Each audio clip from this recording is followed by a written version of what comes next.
He signed my exit with a flourish, thinking he'd won. But numbers don't flinch, and neither do ownership clauses. By the time they noticed the block, the champagne had already been poured.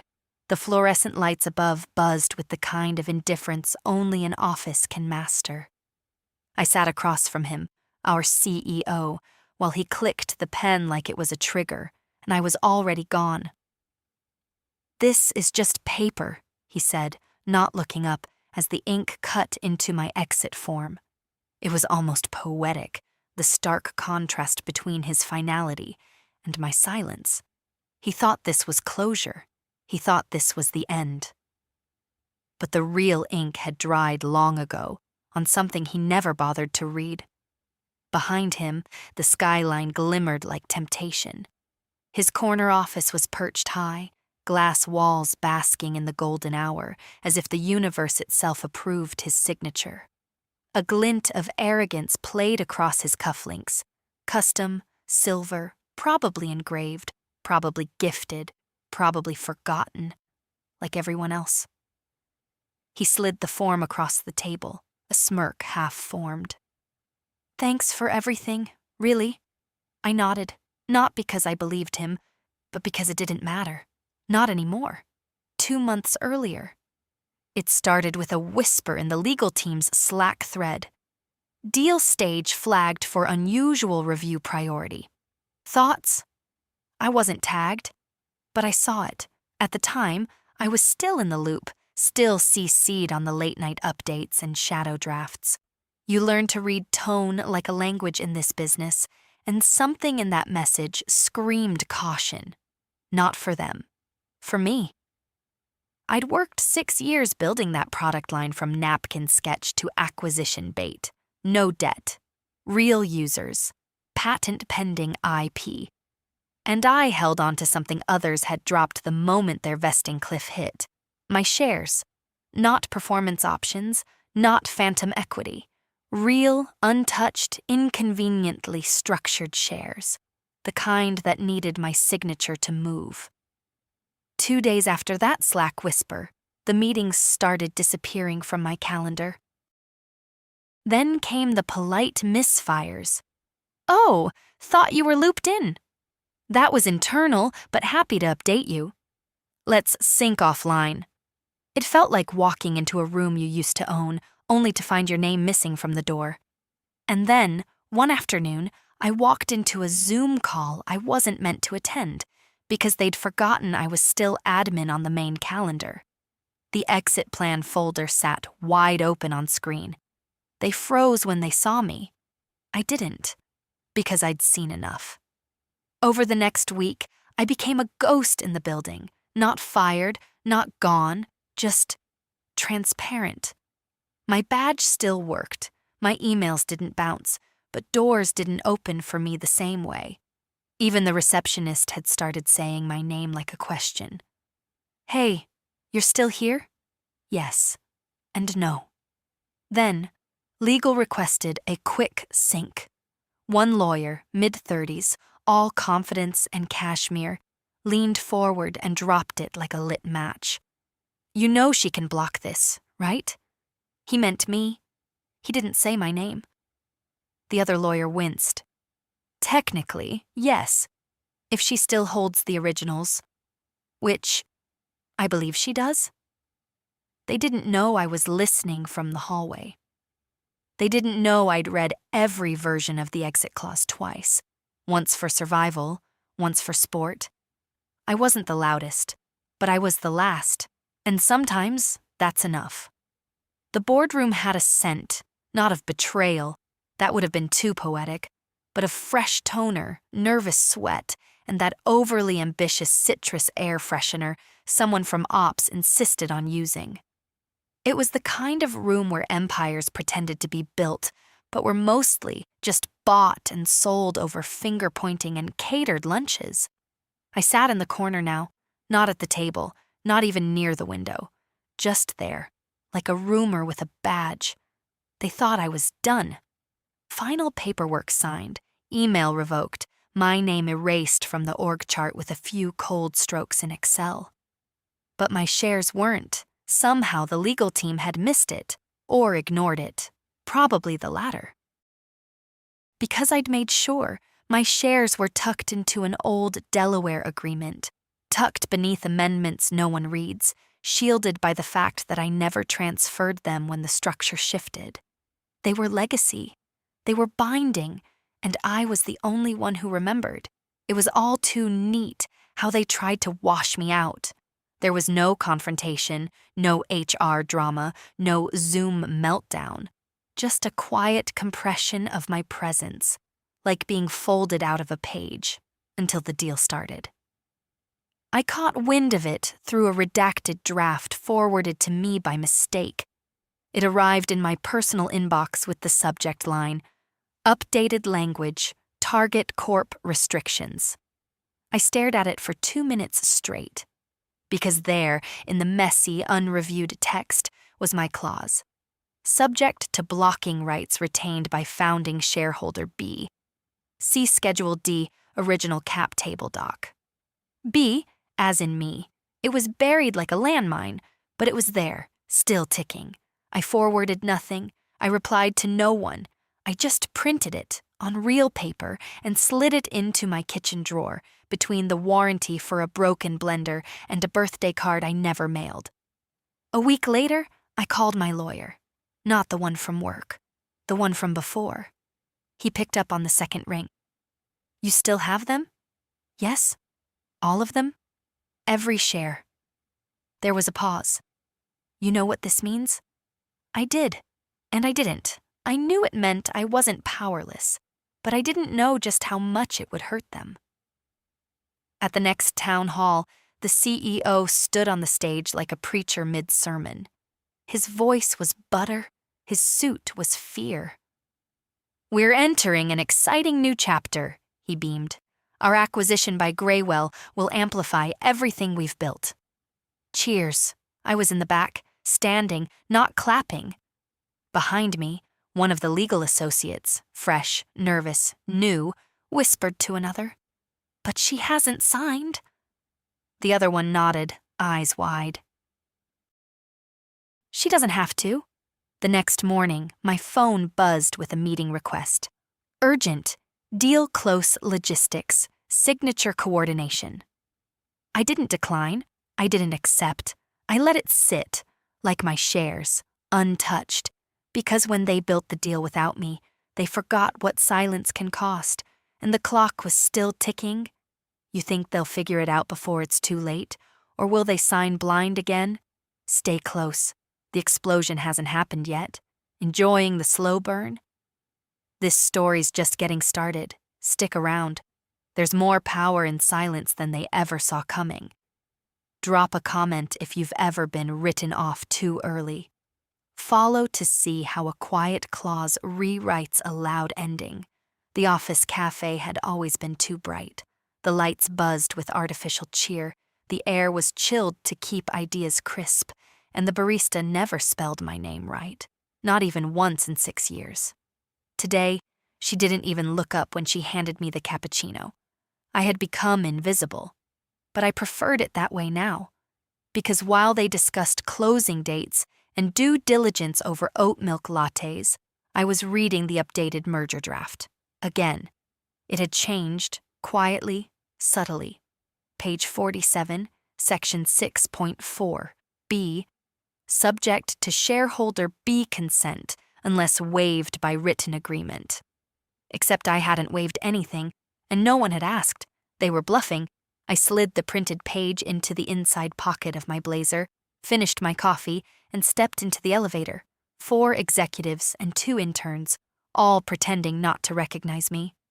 Only the intern in the back offered a weak smile. I didn't return it, not because I didn't want to, but because I wasn't there to be remembered. I was there to be realized. In the next room, they were rehearsing investor scripts. The pitch decks were ready, the spreadsheets glossy with forecasted synergy, and someone in legal had already drafted the email subject line.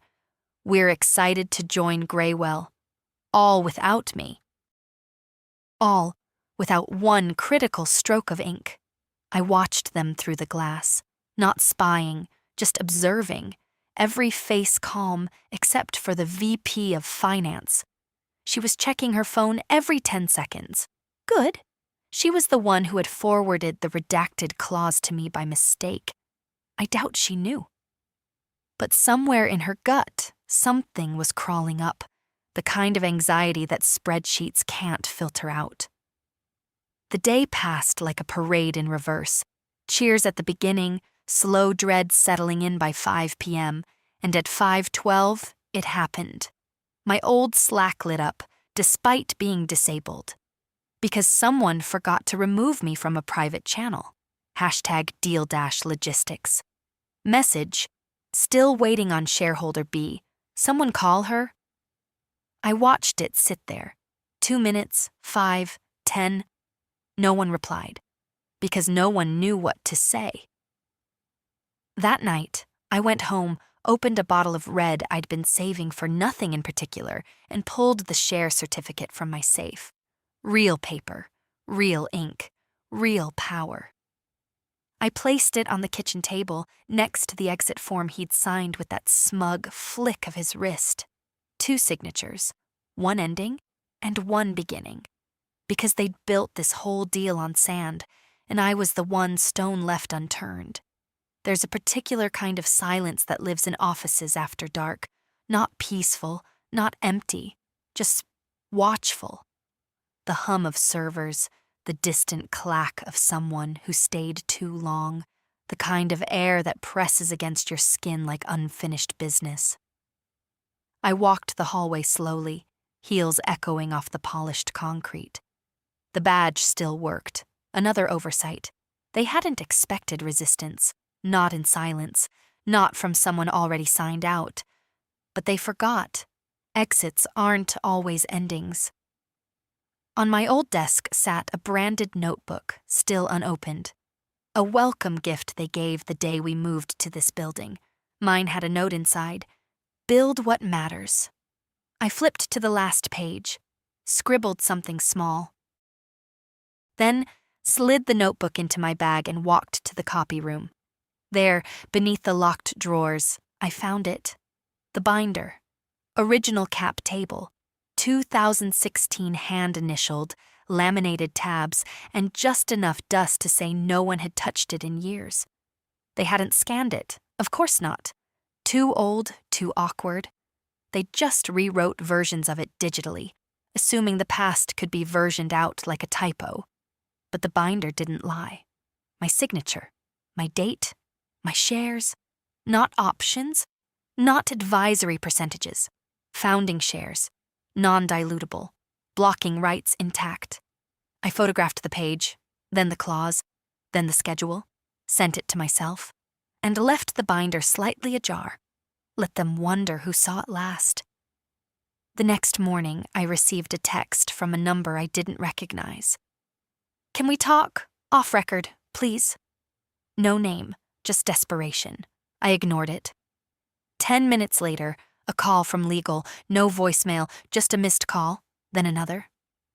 At 3:27 p.m., an email slid into my personal inbox.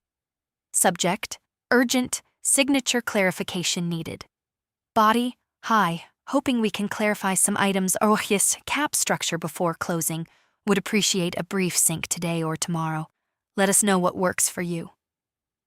Maya. Legal. They were folding. I leaned back, stared at the screen, and let the feeling wash over me. Not revenge, leverage, and leverage doesn't scream. It waits. By 4:12 p.m., the deal was officially marked pending review. That phrase, so clinical, so harmless, sent shivers through 5 floors of optimism.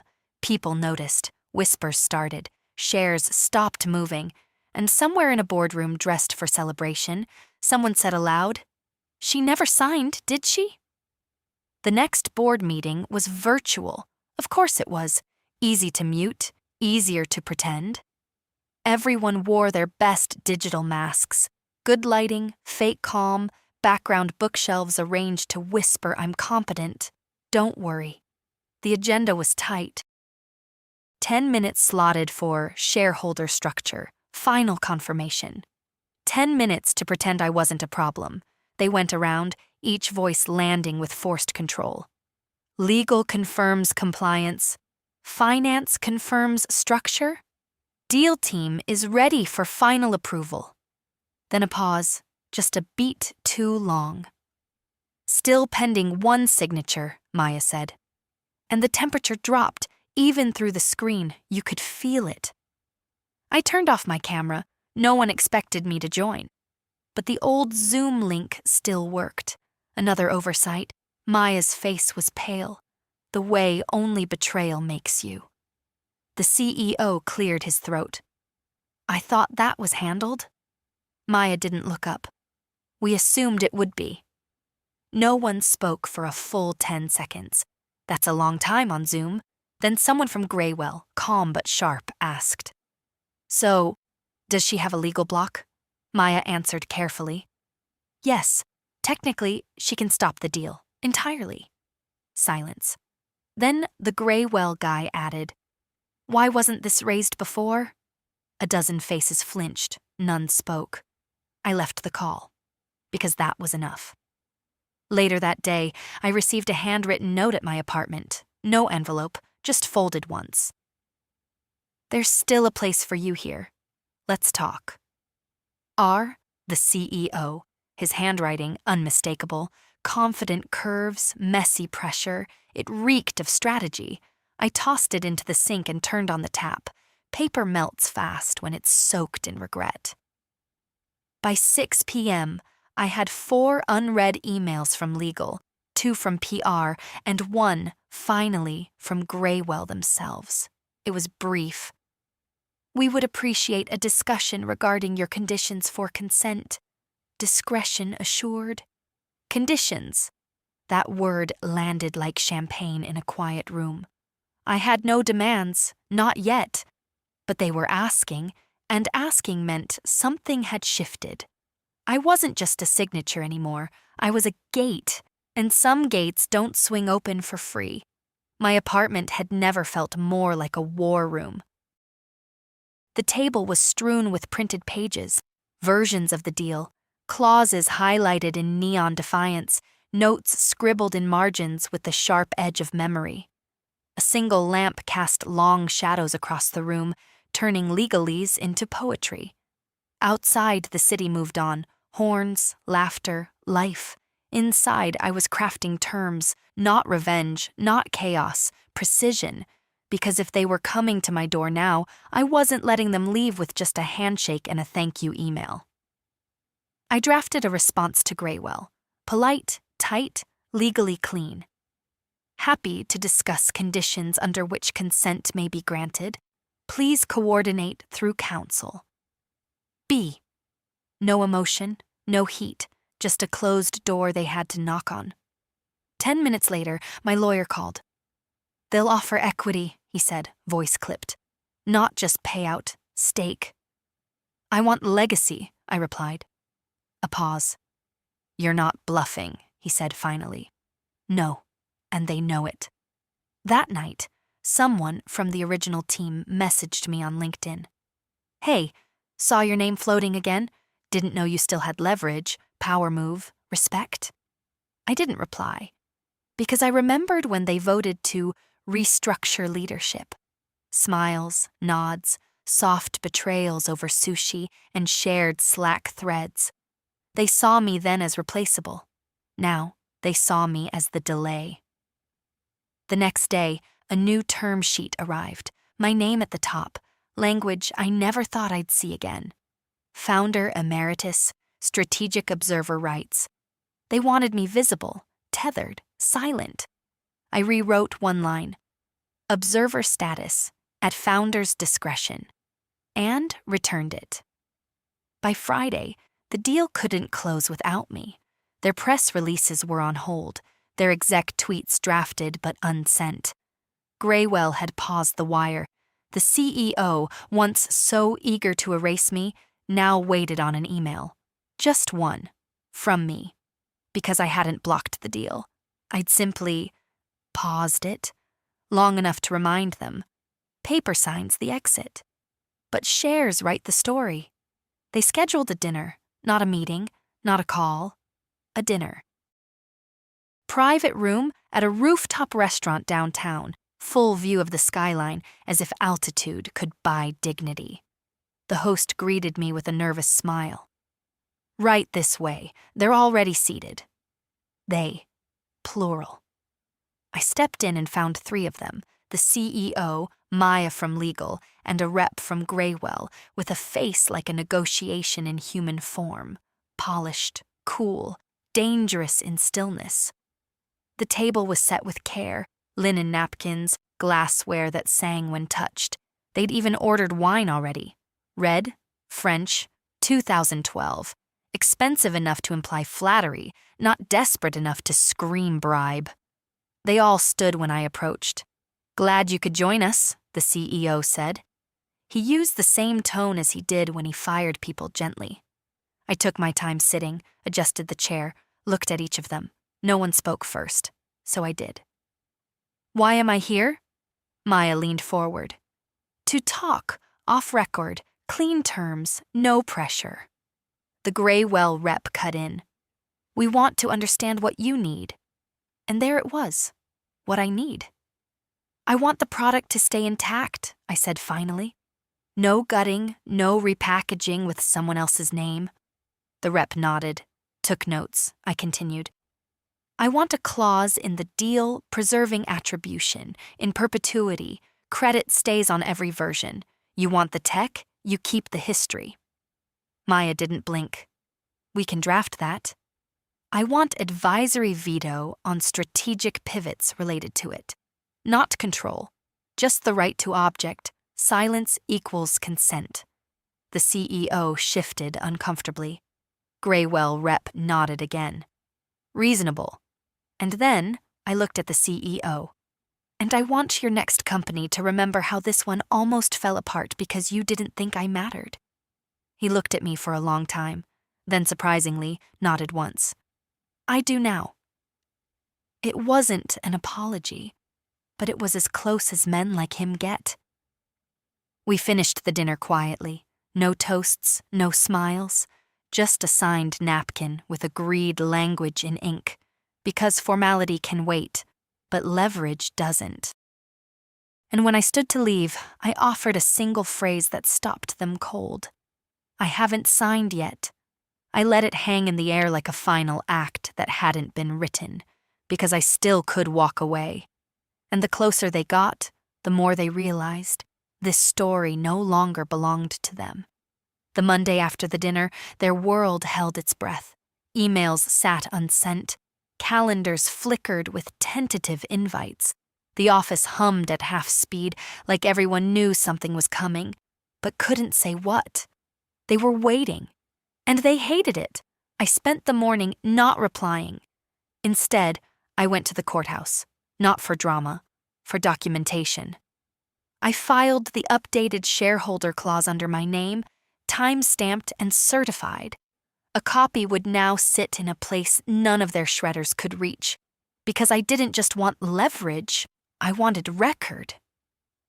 At 11:43 a.m., Maya called. I let it go to voicemail. Then came a text. Just checking, everything okay? Want to align timing if you're ready to proceed. If. That single word was doing laps in their minds. The deal had gone from imminent to impossible to predict. And in that unpredictable silence, I found something I hadn't felt in months. Calm. I made lunch, ate it slowly, then pulled up the final version of the doc. Not the deal itself. My clause. The one they had all circled around without touching. I read it aloud. No transfer or sale may proceed without shareholder B's written consent. This provision is irrevocable unless nullified by said shareholder in writing. They had built this company on tenacity, scrappiness, founder magic. But somewhere along the way, they decided the magic was expendable. They tried to erase me. I just hadn't moved yet. At 3:17 p.m., my lawyer texted, "They're on edge. You've got full control now. Want to send it? I stared at the drafted email. The consent form sat attached, signed, unforwarded, still mine. I thought of the night I was pushed out, of how clean it had all felt for them, and how messy it became when they forgot I was still holding the match. Then I typed one line, "You can proceed," clicked send, watched it go. 5 minutes later, the press release hit the wire. Graywell acquires Stratix, a new era begins. My name wasn't in the headline, but it was buried in the final clause of the filing. Shareholder B, no objections filed, consent granted, just 10 words. But sometimes, 10 quiet words can shake the bones of a company louder than 1,000 shouted ones.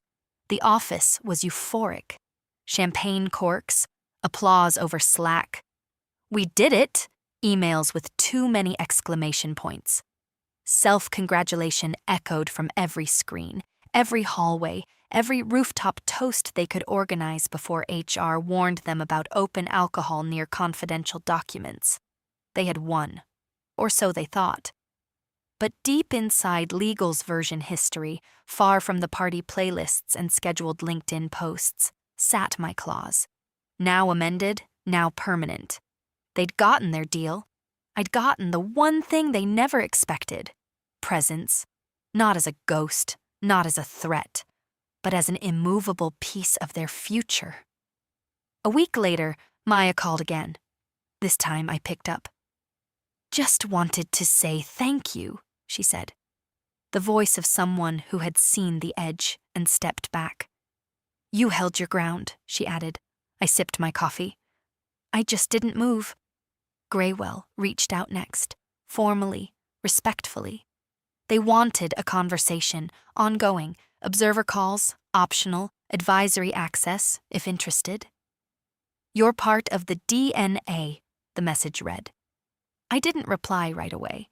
Instead, I opened the drawer, the one with my original share certificate, now framed, not out of vanity, out of memory. Because every time I looked at it, I remembered that exit form he signed. "This is just paper," he'd said. No, that was a curtain, and I stayed behind it long enough to pull the strings. I met with the product team one last time, not to interfere, just to see. They didn't know I was coming. But when I walked in, the room shifted. The lead dev stood, surprised. "You're just visiting?" I said. But they cleared a seat anyway. I watched them brainstorm the next update, eyes shining with ideas that didn't exist a year ago. The energy was raw, real.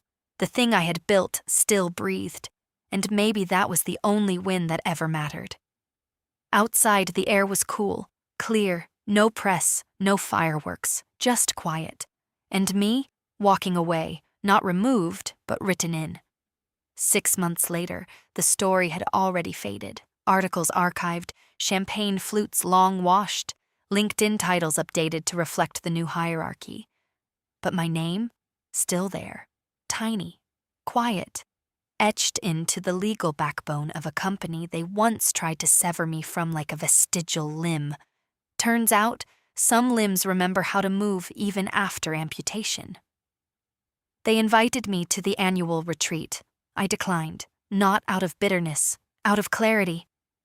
There are places you outgrow, especially when they once chose to shrink you. Instead, I flew south, alone, booked a place by the water, no slides, no decks, no exit forms, just waves, a notebook, and my name written on a page that didn't ask for permission. On the second day, I got a call. It was the Graywell rep. "Sorry to interrupt," he said. "Just wanted to give you a heads up." There's a new founder clause being modeled after yours, company-wide." I blinked. Seriously? Yeah. Legal's calling it the B clause, quiet power protection. A beat. Then we both laughed. History has a sense of humor.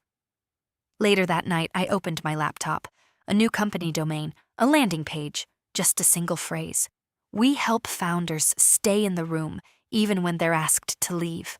Soft launch, no PR, just whispers. Because power doesn't need a spotlight, it only needs a foothold, and I had learned how to stand still long enough for the floor beneath me to shift. The CEO, he moved on, built something else. Sometimes I wonder if he knows how close everything came to collapse, how silence almost rewrote his ending. But I don't ask, because I'm not interested in revenge, only in architecture. And now, I don't just sign structures, I build them.